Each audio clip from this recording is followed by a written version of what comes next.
Welcome back to the Mastering Runeterra podcast with Jay and Bay, the number one source for competitive Legends of Runeterra news and information. If you're looking for the best decks to play right now, be sure to check us out on Twitter at Master Runeterra or in our Discord. And if you want to take the next step in leveling up your game, check out our Runeterra team on Patreon, where we do weekly learning calls and one-on-one coaching. Now strap in and grab yourself some Boro snacks, because we are about to start Mastering Runeterra. Welcome back to the Mastering Runeterra podcast with Jay and Bay. We got a fantastic show for you today. Before we get into that, though, we got to thank first all of our patrons. Thank you guys so much for supporting us and helping us to do what we love to do, which is make awesome Runeterra content for you guys. And if you're not a patron already, what are you waiting for? Get your butt in there. We got all kinds of cool stuff. We're doing learning calls every week. We're doing VOD reviews. We're doing one-on-one coaching. All kinds of great stuff. Go check us out on Patreon, Mastering Runeterra. And then, of course, we have to thank our sister podcast, Runeterra Radio, Saucy and Blevins. Love you guys. The best. If you want more awesome Runeterra content, go check them out. They're on all the usual platforms, Spotify, iTunes, YouTube, all that good stuff. Okay, with all that said, let's jump into today's podcast. There's a lot to unpack in the Runeterra world today. A lot of stuff. Babe, what do you say? I said there's a lot of stuff. Okay, good job. All I can think of right now is that one person who was like, I just figured out why they call you Bay. I always thought it was just because you were supposed to be like the hot one. Like, I didn't know your name was Majin Bay. That's why I call you Bay. So funny. Yeah, I didn't know. I didn't know that was the reason either. Oh man. Yeah. So a lot of stuff going on. I know a lot of you are like hoping to hear some takes on the spoilers, but we're gonna hold off until the rest of the set is spoiled, and then we're gonna hit it all at once. That way we can have the full picture, and give you guys like the best. It's not advice. What would that be? A composite, a full breakdown of all the cards. A full picture nothing of every missing. Yeah. So we'll be doing that on Monday when all the cards should be revealed by then. And then on Tuesday also, maybe tell people that now that we're part of the LPP League Partner Program, we get to play with the cards a day early. So we will be streaming, making a bunch of YouTube content on Tuesday as well. So it's going to be a jam-packed week for us, though, starting already today with this podcast, and tomorrow, baby playing in the top 32 once again. Yep. Tell us about your schedule a little bit, big guy.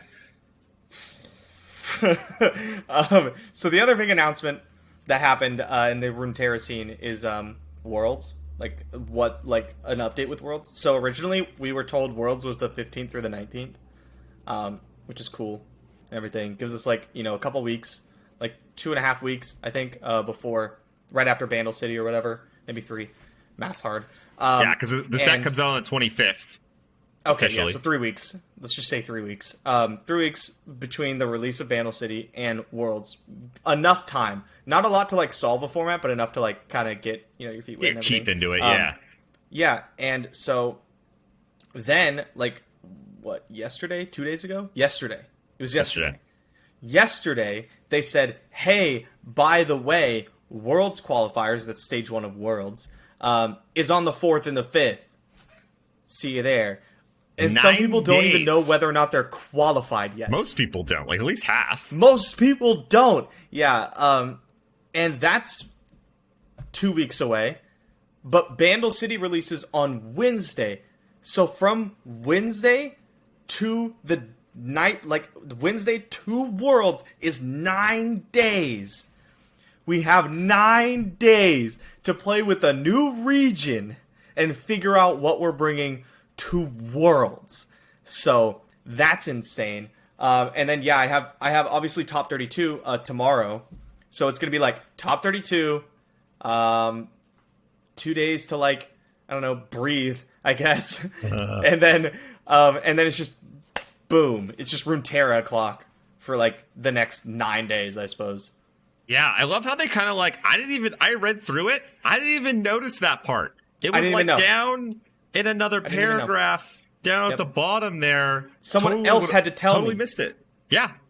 I saw Z Turtle's tweet. He's like, a lot of people in Worlds don't know. You may not have noticed. Just want to put this out there. World starts on the 4th.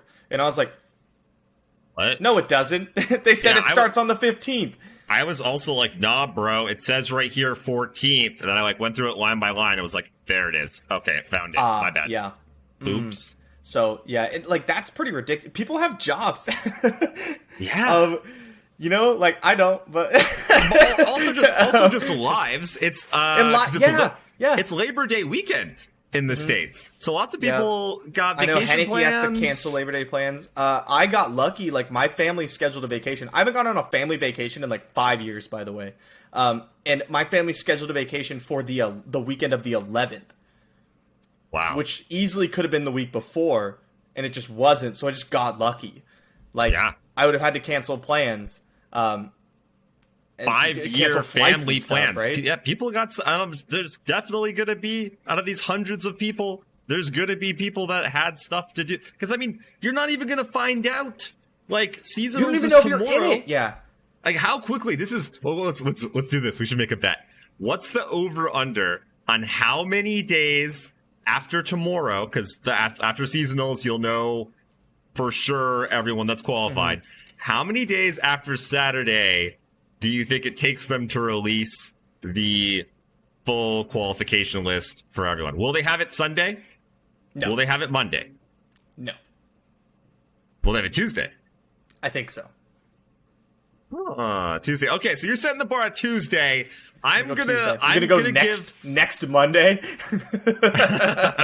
I'm gonna give Riot a little bit of credit. I'm gonna have some faith in them. I'm gonna take the under. I'm gonna say that by Monday night at midnight, I guess, they'll have it out. Tuesday sounds about right, but like, let's say you're correct. Let's say it is Tuesday. So that would be the 24th that they tell people they're qualified for a tournament that happens literally 12 days later. You're qualified for Worlds. 12 days? I don't think that's 12 days. That math doesn't check out. I'm pretty sure it's 9. Okay, crap, so you're Tuesday, right. 7, 8, 9, 10, 11. 1, 2, 3, 4, 5, 6, 7, 8, 9, 10. Yeah, it is 11 days after. But close enough. Yeah. Still though. Yeah, 11 days. 11 days to find out you are qualified for Worlds, the biggest tournament ever. Make time in off. Runeterra. Yeah, the biggest tournament in the game so far. Get make time off. Or like cancel plans if you're, it's literally just next weekend. Yep. And then what are you going to do? And then how much are you going to be able to practice? You work a full-time job? And you have other responsibilities? Like, would you play 2 hours a day? For 9 days with a new region? It's not even just a new set. It's like you said, a new region. With like dual region stuff. We haven't seen, like, these are, like, it's introducing new mechanics. This isn't like the second part of Shurima. This is like Targon the first, right? This is like a big change. Huge. So, yeah, I'm frustrated. I'm frustrated. Will there be balance patches? Will there be changes to other cards? We don't know. What if everything gets nerfed and a bunch of stuff gets buffed and we're just like, oh god. Yeah, I'm frustrated. Like, it's okay to have it be like pretty much whatever you want it to be. You just have to give people adequate notice. And this is the opposite of adequate notice. Yeah, and we're talking best case scenario here too. We're talking like, they're not going to have it Saturday night. They're not going to have it Sunday. I do not believe they're going to have it out Sunday. It's a weekend, right? People are working or off for the weekend. Like, they are humans over at Riot. It's not just like a big robot factory over there. Like, people are off on the weekends typically. Like Monday. I think Monday's the soonest for sure. The soonest, yeah. And I don't expect it to be Monday. Like, patch day's Tuesday. That's when they normally release stuff. So there's all kinds of. We were talking about this not too long ago. There's all kinds of little caveats too. So, like, there's things like for who's invited to Worlds. So, for instance, like people like Ace we know is not a North America player, but has finished number 1 in the ladder multiple times, so would theoretically be qualified, assuming that they are not North America. Don't know 100%. Yeah. I don't know how all that stuff works. But let's just say anyone that's not North America that needs to be removed. Anyone that... Which? Smurfs? Smurfs. And then all the people who like made it on seasonal points, their ladder points don't matter anymore. Like, or is it the other way around? It's one of those. No, I think you got it. Yeah. Ladder. Yeah. Which is really unfortunate for me. I wish it was the other way around. I'd have a shot. Yeah. Yeah, so there's like a lot of stuff to take into account, and that's it's a lot. It's a lot of work. It's a lot of even just like once they're actually getting on it, there's all kinds of stuff you got to figure out. There's a lot of number crunching. There's Smurfs. There's people from other regions. There's removing people for different reasons. There was some people that were at the top of the ladder that were known like stream snipers that have been removed, or maybe will be removed, or I don't know. But just like lots of different things. There might be like tiebreakers. Like, how are they settling ties and stuff? Do we know? Do they know? So there's a lot before, because you gotta get it right. You can't just like whip that list out there and then be like, oh wait, sorry. These 3 guys were supposed to be in Worlds. You are right. Like, and then I'd be livid. And then also imagine like some of those people won't be able to make it, right? Nope. So I get, like, are they gonna? Is there gonna waiting list? A week ago, right? Like, yeah. Sorry, I got plans. I'm going wherever, doing whatever. Like, will there be a waiting list? Will they fill it in, or will they just be like, okay, there's 61 players now instead of 64 players, which is probably how it'll end up. And Worlds isn't like, as far as I know, it's not like seasonals. I'm pretty sure it's 2 days of like just round robin Swiss. Like 2 like full days of it. Well, yeah, we don't know the format either, do we? We don't know the goddamn format. Yeah, we know it's like. They're like, yeah, it's Swiss. And we're like, cool. What kind? How many rounds am I playing, right? Like, how is this working? To top 6?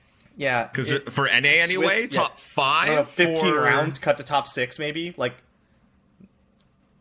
8 and 7? How you doing tiebreakers? What's even... Is it in-client? Well, who probably, knows? But... I have no... Oh, actually, yeah, that's a great question. Is it inclined? Probably. Because where's all the Swiss stuff happening, right? Like, where's the tiebreaker breakdown? Because top 6 is not a clean cut, or top 5 is not a clean cut of anything. Riot likes to keep it a little hush-hush. Not to mention all the work they need to do to put on a Worlds production.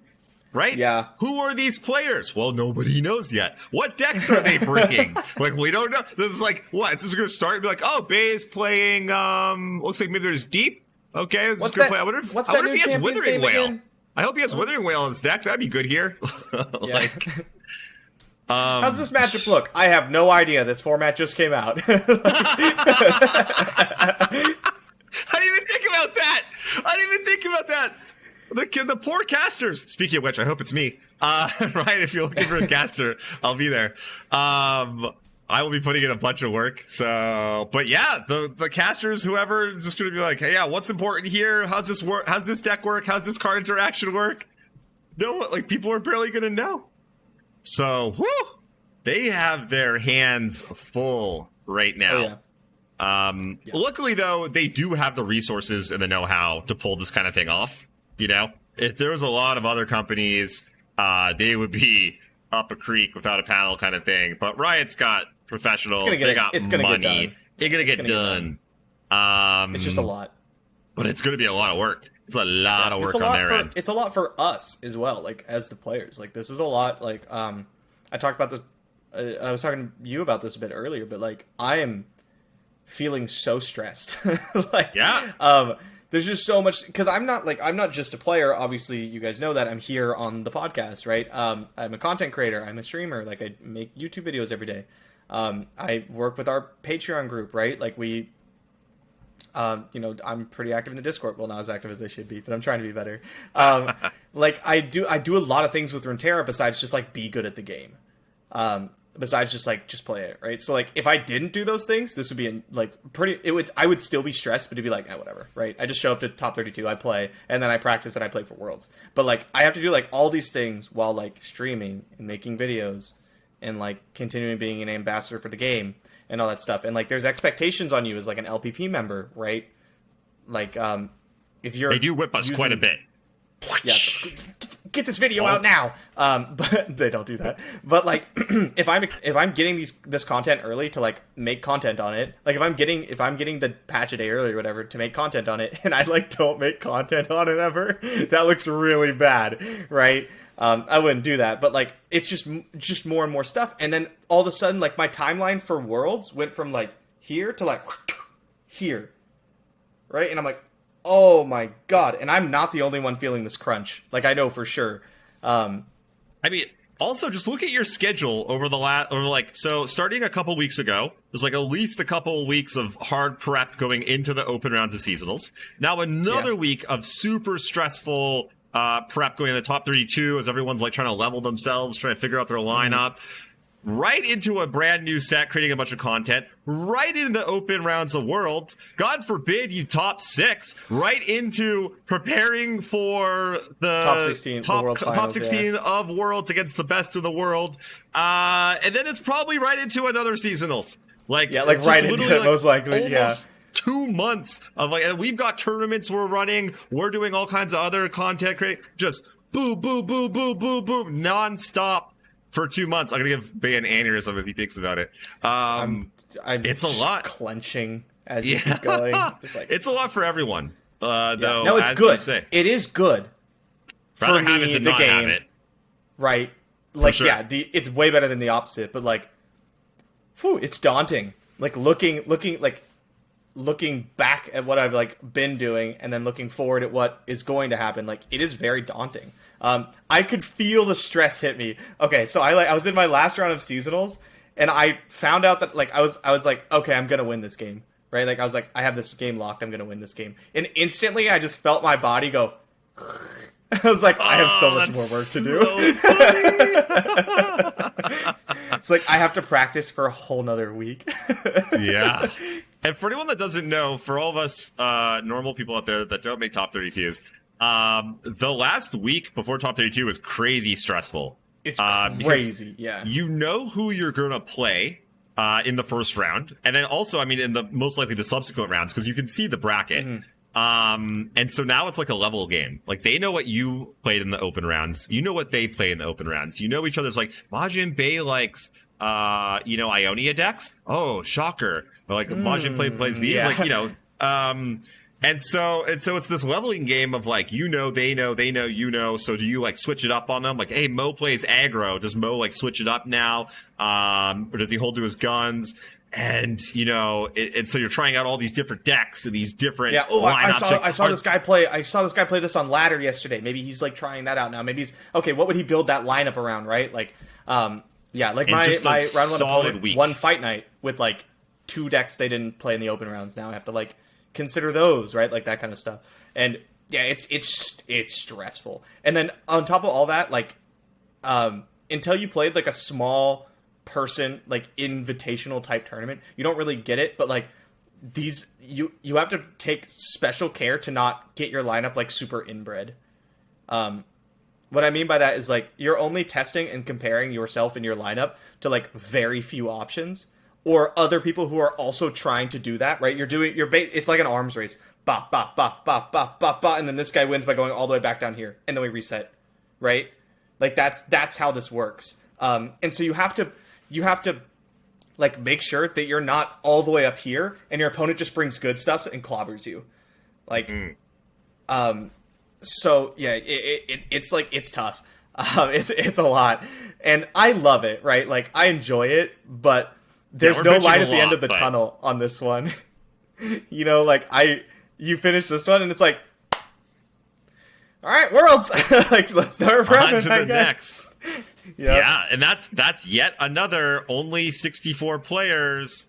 And again, it's going to be like, oh, just like those people that find out that they're invited and they have to start prepping. All of you guys that are already qualified now find out everyone else that's qualified, and you now have to again start that process of be like, okay, it's these people. Let's look at their tendencies. Let's look at like what lineups they like to bring. How many people are going to bring aggro? How many people are going to bring combo control? How many people are going to be mid range? And then that whole arms race starts all over again. So yeah, pretty wild. Still happy that we have seasonals, that we have worlds. Yes. Love it. Yeah. Love like it. I said, it's way better than the alternative. That's just like interesting choices around, like, why is, for instance, I mean, this timing is, come on. This timing is dropping this 4th, 5th thing a couple weeks out is like, that's too much. You gotta let people know. Also, why is it 4th, 5th, and then 2 weeks until top 16? Because now it's like the same thing. It's like what we're just talking about, the top 32, how everyone goes nuts. By the way, Ryan, if you're listening, please make seasonals one weekend. Just make it one weekend. Just one weekend. You can't change, just give me, just can't one change weekend. checklists. Don't even let me change my lineup. Just get rid of that. Just like boom, boom. Because now that's what I want. Imagine instead of 1 week of crazy rock paper scissors thinking, now Worlds is 2 weeks. Oh you have to wait and 2 weeks for the top 16. There's only 16 and it's only 16 players. And you get real. That's even crazier. So and the I don't meta know why changes by then. Oh my god. Oh my gosh. The meta exactly. Meta changing, decks are getting refined, new archetypes are coming out all the time. I think, wild stuff. What happened was they came up with seasonals and they're like, okay, seasonals here, here, here, here, we'll end the season here. Essentially, right? Like they're like, here's the time span, here's the 5 seasonals we want to run. Right? And then they went, okay, cool. And then 2 months later they went, okay, we want to shovel Worlds in there. And they're like, okay, well, I guess we could do it here, but we also have this thing. I don't know if there is another thing, right? But, like, it always has things. And they don't want to, like, stack a bunch of stuff, so I'm assuming they're like, okay, well, I guess we'll squeeze Worlds in here, but then we have to, like, crunch these seasonals up, and we have to go seasonal World seasonals. And then they're like, oh, but then we also have this, so like that scrunches this up, and we need to move this over here, or something. That's what I'm imagining is happening. Of course, there's all kinds of things happening in the background that we are not privy to, right? There's resources going different places, casts happening on different things.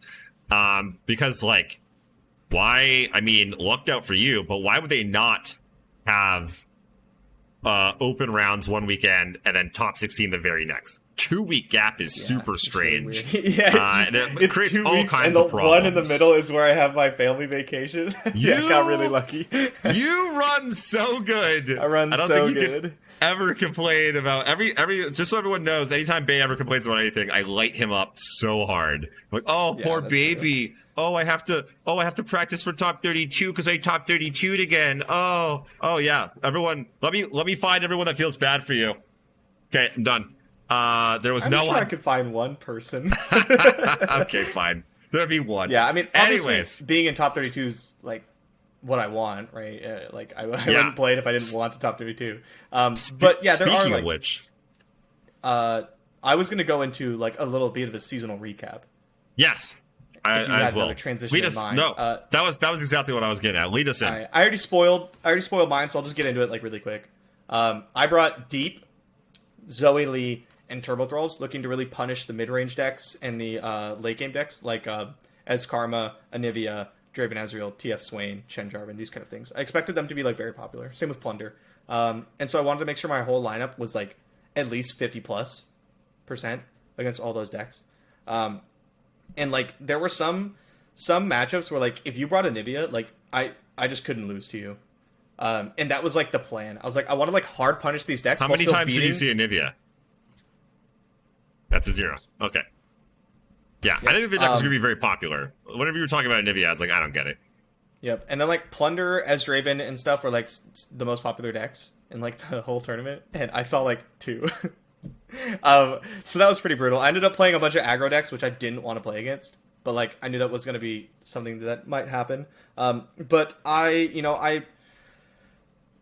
I'm already in Worlds, and so I decided to take this season and like experiment a bit with my lineup. You guys, if you've watched a lot of these podcasts or any of my videos or whatever, or seen my streams, you know that both of us are huge proponents of bring the best decks. Just bring the best, like the best decks that have like a cohesive lineup and just beat people. And so this time I wanted to mix it up and go for a more like targeting, polarized lineup, and I hated it. They were just because you just sit there on like the load screen, the match screen, right? You click ready, and it pops up with your opponent's 3 decks, and you go, God damn it, right? And I hated that. Turbo Thrall specifically ran horribly for me. Like, I think the deck was a good pick, and it might even be a better pick in top 32. But like, there were so many times I would play a Thrall on turn 1 and not get the 8/8 until turn 9. Like, I did zero turboing of the Thralls. And so that was rough. Shlomo Thralls. But I've fought through a lot of like really bad matchups to squeeze into 7-2, which was good enough because of my ladder ranking. So very happy for that. Lee Sin was an all-star. I think Lee was the best deck to bring in the open rounds, just like period. For sure. It was so good. And yeah, maybe like Demacia Sivir, but like Lee was insane. I don't think I dropped a game on Lee. Maybe one. And then Deep had a rough start. I ran like the first 4 matches. I had a rough time with Deep. And then after that, it kind of like hit its stride. You know, it was just one of those where it's like, okay, well, now I have all these sea monsters and I don't have any lures and I don't have any of my early plays. Oh, it's turn 9 and I'm still not Deep. You know, like that kind of stuff. Those kind of hands. Just really rough. But then later in the game, later in the day, I got a lot of like the turn 7 Nautilus with Deep kind of hands. Which really made up for it. So, yeah, all in all, like, my lineup was fine. It was very strong, and it did what it needed to do exceptionally well. But I did have a bit of run bad, balanced out by some run good later. And, yeah, but, like, if there were multiple times, like, I could give you 2 examples where if my opponent played things, like, just a little better, I was out. Like, if they played one card differently when they shouldn't have played a card, I was out of the tournament. My opponent cast both sides of an Absolver, on the attack. So they went Absolver, attack. Where if they just went Absolver, attack, or just attack, I would have lost the game. Yeah. And then in my last round 9, I played a Blighted Ravine, and my opponent was going to get back a Sivir. They had a Ruin Runner and another unit on board, an Auction or something, leveled Auction. And I had, like, nothing going on. So all they needed to do was, like, hit OK and then just, like, hit me. But they played another Ruin Runner, so I got to Promising Future my Blighted Ravine and kill all of them. And they won me the game. Yeah. Like, and if they just like hadn't have done that, I would have just lost. Yeah. Yeah, I mean, everyone's making. I made misplays too. Like, it happens, right? We all. Yeah. It happens. But it feels bad to have to like. It felt like I was relying on it a lot. Yeah. Whereas if I'd have just showed up with like Draven Ezreal, Plunder, and like Lee or something, I would have felt a lot better. Yeah, I think to your point though about you running this lineup that's a little bit more targety compared to just bringing the good stuff. I think this was the worst seasonals to do it. I think aggro was actually good this seasonals, where it has not been in most every other one, and because there wasn't that kind of standard lineup like there has been in past seasonals again, that's why targeting wasn't as good. Whereas before, if like you were targeting Thresh Nasus, or you were targeting Aurelia Azir, or whatever these lineups were, right? I think you would have done a lot better, and it would have been a lot easier. Yeah, you would have seen it more. You would have missed aggro more. So it's so tough when we get so few. Yeah, worst one because seasonals. It's a very like you could play a lot of things in the seasonals and it was very polarized. So worst in that case, but like I said, like the seasonal doesn't it matters to me like a lot, right? But it doesn't like matter in the grand scheme of things. Like I could have like 0-2'd or 0-3'd, or I could top 32, and the only thing it changes is like it's cool if I top 32 and maybe I make some money. Like it doesn't affect my Worlds qualifications, and that's the last seasonal I can do it because like Worlds is coming, and then after that, I'm assuming there's going to be some sort of qualification thing again, and I need to take it like super, super seriously. So yeah, was it the right seasonal to do it? As far as like meta, no, but like for me overall, I think it was the right one to try it out. Yeah. I'm not saying anything. I'm just my point I was trying to make is that just because it wasn't good this seasonals doesn't mean it won't be. It won't be good, or it wouldn't have been good. So like it's just like it happened to line up that this seasonals I think was actually you still got through, But had you done it in past seasonals, it probably would have worked out better. And so going forward, I'm just saying, you, me, everyone listening, don't discount it just yet. I'm not like, just because I had a bad experience with it or whatever, and I still top 32, right? But like, so, it didn't work out the way I wanted to, but that's okay. Like it just have easily, I could have played against a bunch of Anivia and just like free rolled my way to top 32, right? Do you want to talk a bit about your seasonal run? Yeah, so I ended up playing Elise and Zoe, Absolute House, Ezreal Draven, Ezreal Karma Ezreal, and Anivia was the last deck that I was like flipping through a bunch of different decks. And I was mostly happy with my deck. Elise and Zoe, fantastic. Anivia actually did quite well.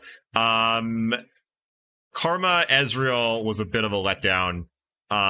In that, like, there's just some matchups that are just really, really tough, and like, the deck did do quite as good into like easy Draven as I wanted it to. I thought I was going to stomp easy Draven, though some of that was on me.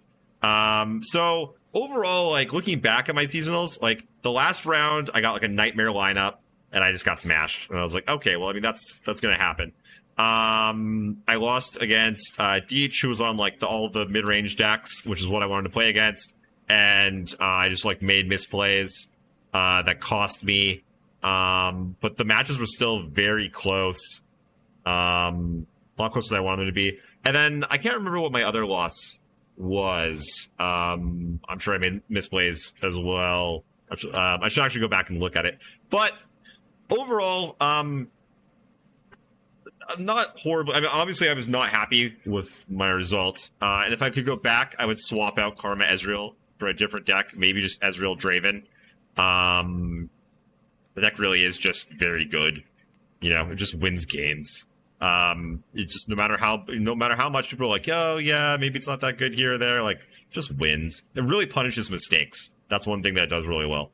And so looking back at seasonals, I had some takeaways that I was going to share. I would obviously swap out that one deck. Can't remember what I was going to say. But one of the reasons I ended up on the lineup that I was on was that there was only so many decks I could bring. And that was a big problem. Like we did on the last podcast, I think, the one before. I broke down all the decks that I could actually play and bring, and there just weren't that many. Yeah, there just were not that many that were good and that I could actually play well. I really struggled playing any of the Sivir decks. Kever and I were on like the same lineup for a while. He ended up going 9-0 for anyone that doesn't know. Henneke also went 9-0. So only 2 people in all of seasonals go 9-0 out of 1,000+ people, and they're both on our team of 7 people. They both obviously in the top 32 as well. With Bay, when am I also went 7-2, just missed out on breakers. So pretty good showing. Too. Pretty good showing for the team, gotta say. Anyway, but he swapped last second. Karma Ezreal, he swapped it out for Sivir Action, not the Ionia version. The Demacia. The Demacia version. And it just crushed for him. And yeah, I struggled playing any of the Sivir decks. Just like, didn't put enough reps in, couldn't really get them, like, wasn't my style, really suffered. Had to put a lot of time in with a lot of other decks. So one of the biggest takeaway for me going into next season is that early on, I want to be playing all the decks. I definitely want to be laddering hard. So that's one thing, because that was one of the main reasons, again, that I didn't, like, I still played other decks, but like, it's tough to get in reps, with the way the ladder is set up and everything. We talked about this at length. But that's like my big takeaway. That, and I need to be playing with other players more. I was definitely doing just a lot of ladder grinding by myself and stuff, and that's a tough way to improve. You really need to be playing with other people, hopefully better than you. Luckily, I'm on a team full of murderers, so absolute killers. So that's helpful. So those 2 big things I'm going to be concentrating on this next season. Early on, I'm going to be trying all the decks. I don't care if they're Mimi, I don't care if they're all the new champions, like You know, getting all that just knowledge under my belt, playing lots of different decks, streaming them, making YouTube videos on them, much like you do. And then in my own time, I'm going to be, you know, in the Discord, doing ladder climbing with the teams, and like tryharding there up the ladder. So that's kind of the big changes that I'm going to be making, so that hopefully come next seasonals, you know, it's 2 weeks out, 3 weeks out, I'll have like a good base of decks I can start pulling from, putting in some reps, getting them up to like where I need to be. So that was kind of like, that was my seasonals. That was like the big takeaways that I had. Also gonna get that 7-2, man. Going 7-2. That 7-2 compared is to 8-1. huge. You gotta get there, yeah. And it's now we know that it's harder. like it's harder and harder. Like you got to be up there, right? And I think the best time to do it is like a week or two in, a week or two into the season, right? I think I ended up making my push like probably 3 to 4 weeks in to the season. But like it was way easier, way easier. The meta wasn't as like solved as it is. There was just more LP to get. People weren't taking it as seriously, right? People were trying a bunch of stuff. They were trying whatever's new and cool. And then like, so like I think I ran Shen, Jarvan, and Deep up to like 600 LP. How dare you? Yeah, yeah. That was unexpected. But like, yeah, I just found what worked for me, and I just stuck with it. And I just spent like a couple days, like, I was house sitting for my parents, and I would just like do my stream, and then I would just like, I like did all the stuff I needed to do, and I would just like play on my phone. So I'm like hyper focused, because like if I play on a computer and I'm not, it's not like a tournament. I like looking at my other monitor. I got Tabs. YouTube going on. I'm like clicking Chats. around everywhere. But yeah, if I'm like just in bed, boom, phone. I'm just that's all I'm looking at. And That's you too. it helped. Yeah, it helped me out for like I would still prefer to be like in the computer for like tournament, but like for ladder, that was very nice to just be on my phone and like tune everything out. Even when I tryharded and I was like nothing but Runeterra and the deck tracker, everything else downsized, closed. Freaking 20 minutes in, I'm like, boop, open. I'm like, oh, what am I doing? As soon as there's a my lull in the opponent's game, tanking. Let's check my email. Yeah, I gotta check email. Every time. The phone, it's all you got, baby, right there. Yeah. Deep into it. Focused on that. I love the phone. Yep. Chill on the couch. couch. So I got to put it like 3 hours of like really hard like pushing on ladder a night for like a few nights in a row. And that was enough to push me all the way up. And then like, my God, the stress that just like falls off your shoulder once you make it is insane. It's so crazy. God, I need that. I need that in my life. So yeah, let's touch on this a little bit more. So the reason it's so important to play at the start, so one, climbing the ladder, like, yeah, people are playing a bunch of meme stuff. They're trying all kinds of stuff out. So if you're just tryharding, like, you're going to smash them, right? That's when you're going to get a bunch of LP. Two, our boy Z Turtle pointed this out. At the beginning, when you make Masters and there's not a lot of Masters players, you're still getting paired against people in Diamond. You still get like a lot of LP, and you don't lose as much LP because your like ranks are like much closer. Whereas if you're like 300 LP and they're Diamond, now there's like a million people between you, and like you're always climbing less and losing more. So it's much. I wasn't aware that that's what worked. I would have guessed it was just like an LP difference, but I don't know. But like it definitely does feel easier because like now, could you imagine trying to gain like 400 LP like 2 days ago? It's like impossible. Yeah. So exactly. So once everyone knows what the good decks are, everyone knows how to play them. You're not getting those easy matchups anymore. You're not getting those easy wins. Minus 25 plus 15 like every game, and you're gonna win 75% of your games. No, you're not.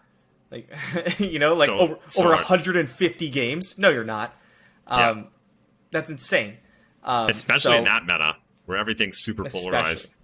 Yeah. The only other time you could do it, I did see people do it the last like day, maybe last 2 days, because then everyone's trying crazy stuff again, for seasonals. And it's like everyone's like, everyone's playing their deep and their fresh. I played like 100 games of Turbo Thralls and just got rolled by a Zeralia like so many times. So yeah, I saw a bunch of people jumped on Action Silver Demacia and jumped up 200-300 LP at the last second. So that's the only other time. Other than that, though, super difficult. So it's like it's a whole game within a game. Like if you want to be serious about qualifying for seasonals, about getting that 7-2 bye, about getting enough reps in with your decks. That's another thing, is that if you're preparing for seasonals, like I was talking about earlier, where I want to get that base of like, how do all these different decks do? Also, how did all these different decks do against a bunch of different decks that you're going to see at seasonals? You will see that stuff early in the season, so you could get some reps in there. After a few weeks, though, it's nothing but meta. It's nothing but these top decks. You're not going to get reps in against Ash LeBlanc. You're not going to get reps in against Frezreal, and against Deep, against Turbo Thralls. You're just not going to see that stuff very much at all. So again, another reason why you've got to plan and why it's important to put a bunch of reps in at the beginning of the season. Mm-hmm. Yeah, I totally agree. And like I don't know the math because I'm bad at it, but like it's insanely easier to 7-2 than it is to like 8-1. Yeah. It's like so much easier. I remember two seasons ago, you started off like 4-0 or 5-0 or something, and I started off like 2-2. And then all of a sudden, round like 6, you lose, you're 5-1, and I'm 4-2, and we both need to win out. And I'm like, that is absurd. I started 2-2, you started 5-0, and now by round 6, we're both in the same boat. Like, that was when it was like, how big of a difference this is. Yeah. Wild. So yeah, let's you know what? This is a good little segue into, do you think they're going to change things for next season? You think it's going to be the same? I think they'll change a little bit. I don't know if they have time. Yeah, I have no idea. I think like after Worlds, they'll probably change a little bit. The competitive scene will continue to evolve, I assume. But like broad strokes, I like what's going on. Like, I don't want major changes. Yeah, I want some nice little tweaks. I mean, the major change we want one other competitive outlet. Right? We have Worlds, we have seasonals. I want something else. I want something in between. I want some sort of league or something. Right? I mean, ideally, I want like a pro league. That's like the dream. Yeah. But like, I'll settle for just like another tournament that happens in between the seasonals. Yeah, even if there was like a gauntlet thing where like every week you get to play like one gauntlet run, you know, kind of like how you could just play a league at any time, right? Or you can play an expedition at any time, like anytime during these 3 days or whatever, like the weekend, or even 5 days, right? You can play a gauntlet. And there's like a gauntlet like league where you like accumulate points or something. And then the top point accumulators do something and make money or I don't know, whatever. Just something else. But I want it to be serious. We have seasonals, which is the least, like the less serious one, right? It's like serious and everything, but you invite 1,000 people, like 4,000 globally. Yeah, 4,000 people every season, every 2 months. And there's like not a lot of money in seasonals, like just period. There is, right? But like for 1,000 people, $2,000. There's $2 a person. Yeah. No, that's not how that works. It's $20 a person. But still, there's not. And also so I want to see something that like is more catered towards the competitive crowd. We have seasonals and we have Worlds. We have the two extremes. Give me something over here. That's what I want. I was talking more on like how they can make what they've got a little bit better. So things like we want to see, I think like seasonals, 1 weekend. Bomb. 1 weekend. Don't let me change deck list. Please get rid of the timer. Just give me a chess my god, clock. Change the timer. Yes. It's like change clever and everything, but it's just, I think it's just strictly worse. Oh my gosh. I won a game that must have been like, when the timer ran out, we must have had the difference between like 1 second. Like actual 1 second. So it was they were on a Nivea. I forget what I was on, but I noticed like I was like, this is going for time. There's no way this is not ending. I think I was on easy. Was it a Nivea versus a Nivea? It might have been. Was it like one of your last rounds? Might have been. No. Because I clicked over to one of your last rounds, saw you playing a Nivea, and watched you tank on turn 3 for like a minute, and I was like, bro, I think I said it on stream. I was like, you cannot do this. This is the Nivea mirror. Play your cards. Like you gotta speed this up. That might have been the match because I don't think I played more than one. I think it was a Nivea. Yeah, and Anyways, well, they are definitely on Nivea. So I see that like, okay, this is coming to time, and so I'm just like, I've got my like next 4 turns planned out. I'm like ready to go. I'm like, click, click, click, click, click, click, click, click. Yeah. But and so I'm like getting them on time. I'm like starting to get a buffer. I got like maybe 20 seconds on them as we're coming down to the last like minute, 2 minutes on the clock, something. But then all of a sudden we hit turn 10 and all of their Nivea eggs start going off. And you get hit by the animation. You know how slow that egg is, right? Yeah. That is the slowest freaking animation. It's like dies, waits like 3 seconds, then shake happens, a couple more seconds. So all that animation time is coming off my clock. Yeah, if you guys didn't know, your opponent's animations come off your clock. And I used to think that it was just level up animations. I thought people were talking about just the level up animations. I'm like, it's like, not that big of a deal. NASA's level up No, doesn't take that it's long. every time a unit comes into play and it activates something and it says a voice line, all of that comes off of your clock. So when you're playing the eggs and you're looping your eggs deck and you're looping your guy back and forth, just the units coming into play is a couple seconds off of your opponent's clock. Yeah. So now all of a talking sudden, about the Akshan Infinite deck, by the way. Yeah. So it was kind of confusing to talk about Anivia eggs and then call it eggs. Oh, that's right. Yeah. But yeah, yeah.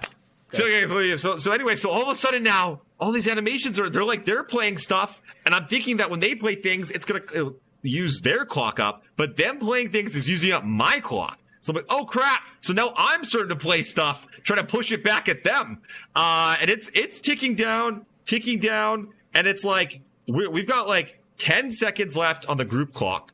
I'm ahead of them by like 4 seconds, and it's like they're like pass to your turn, and it's like egg animation, and then like all of a sudden like it's coming to my turn. I have no my clock's now ticking down while the other one's clocking down. We're coming like I can't even tell where we're at, and then poof, their Spire dies and they lose. I was like, I had no idea. Who would have lost. It literally could have been like on the same time, and they just had to pick someone. And it was my turn, so they lost or something. Like, I honestly have no idea. I should go back and look at it, because it's probably the most ridiculous. Picture-perfect finish? It was like picture-perfect finish. It was picture... I have no idea. I watched it in real time tick down, and when it went to 0, I had no idea who won or lost.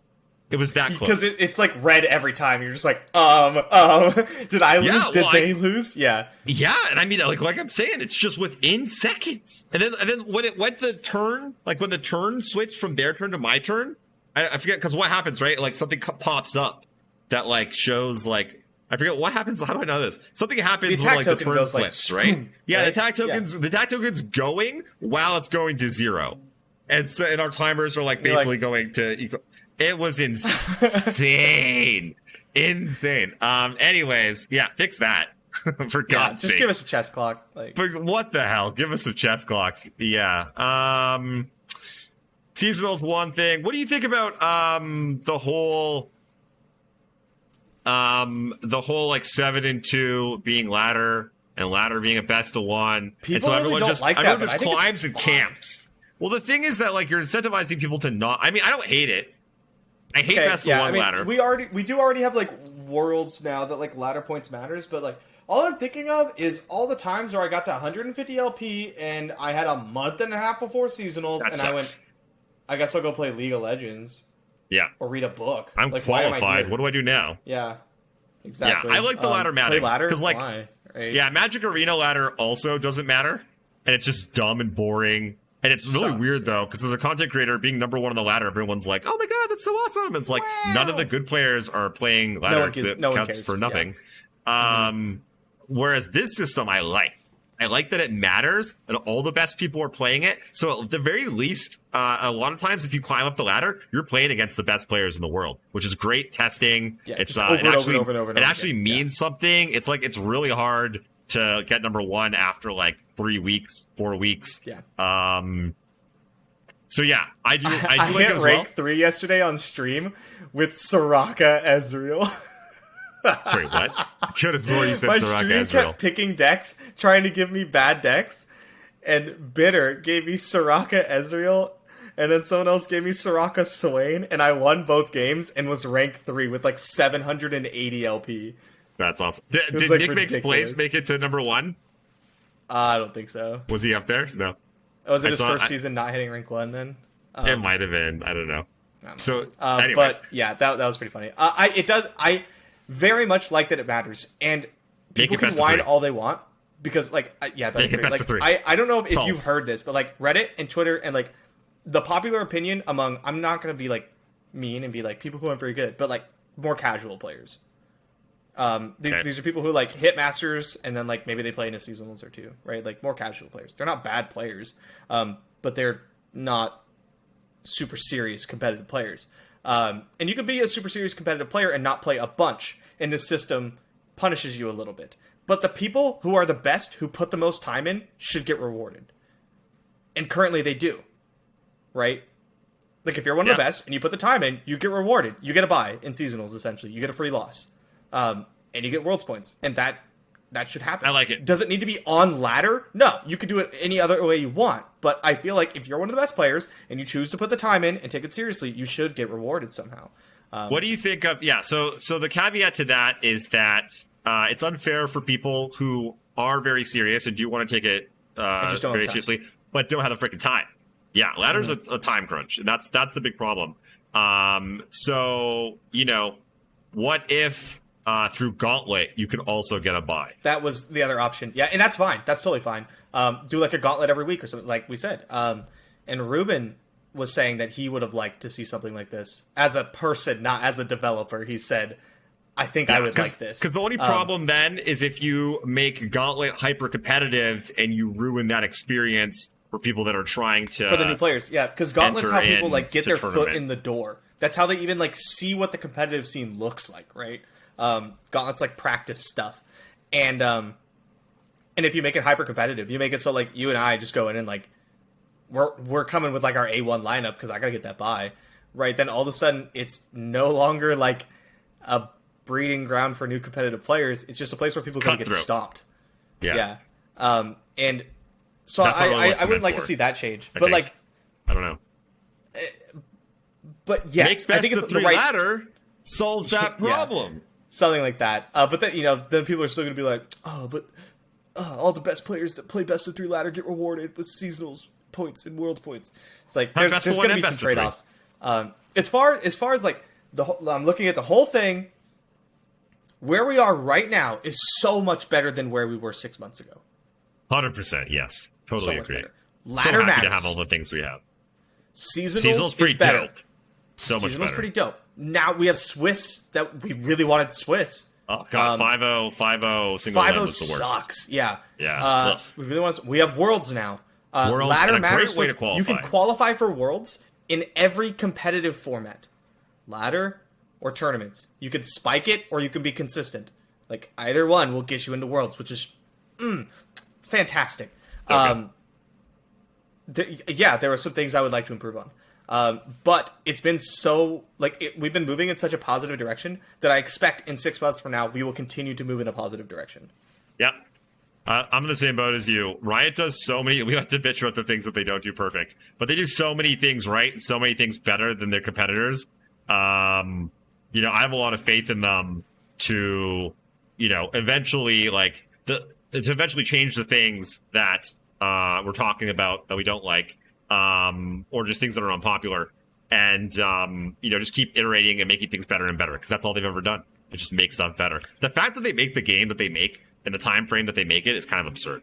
Like, do you know how much work that goes into just making the freaking game? It's insane. It's beautiful. It's artistic. It works great. Like, it's freaking fantastic. So yeah, I'm excited. I'm excited for what this next season and this next year bring. Yeah, it's gonna be good stuff. Okay.